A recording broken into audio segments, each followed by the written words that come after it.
Yan, nag-harvest si mami ng kanyang kamuting kahoy. Oh? Ay, ang laki. Iisang laman? Anong isa? Dalawa.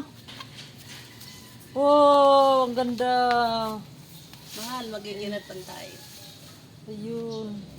Laki, no? Laki. Sabi ko doon sa Kamuting anak ko, anak, kahoy. may laman yan. Haba. Dahil talaga yung masipag magtanim-tanim. Tutulusan ko ulit. Oo. Yan.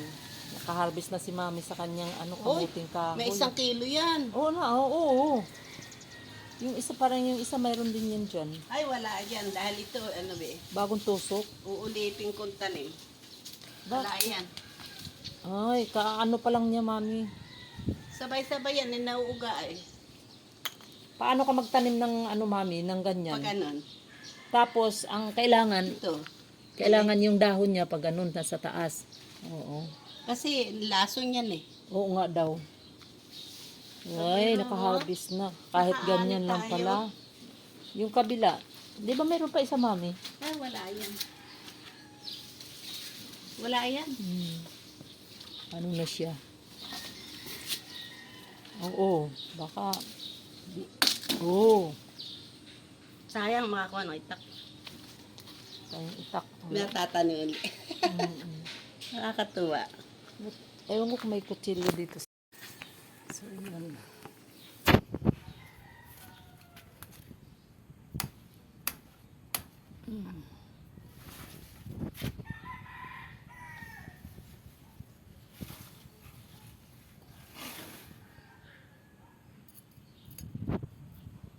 Naka-harvest na si mami sa niya.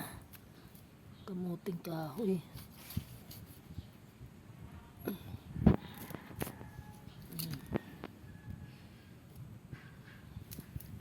Yan.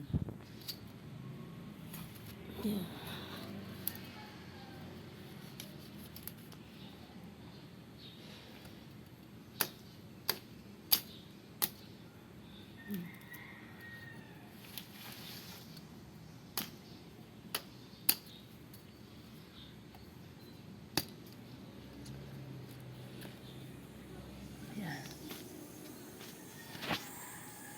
Ayan. Ako hanggang doon napapabigay ko nung araw. Kasi ikaw lang Kasi kasi. may 10 kilo yan. Oo. Dito lang, lagi mo. Puro mahaba. Oo. Kaya ito kasi nauuga eh. Ang magandang magandang kamuting kahoy niya. Yung maliliit lang ang kanyang kahoy niya, mami. Ganun ang pagtanim niya, no? Oo.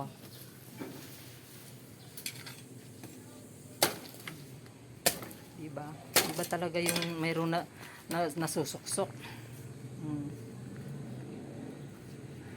Kami noon pag yung nasa sipag. Pag may itinanim, Mayaanihin. may aanihin. Nung araw eh, ito eh, puro ng kamoting bagay. Oo. Kumari ko araw-araw. Gusto ng kumpare. Kinukuha ko. Ako sumawa. Sabi ngayon na ayaw mo buhay. Kaya ayaw. Yung nga yung kampo, yung okra. Baka hindi niya hindi niya nagusto. Ang mga ganyan, yung malambot ang lupa kasi para sa pag nila na pagtubo ng laman nila. Yan yung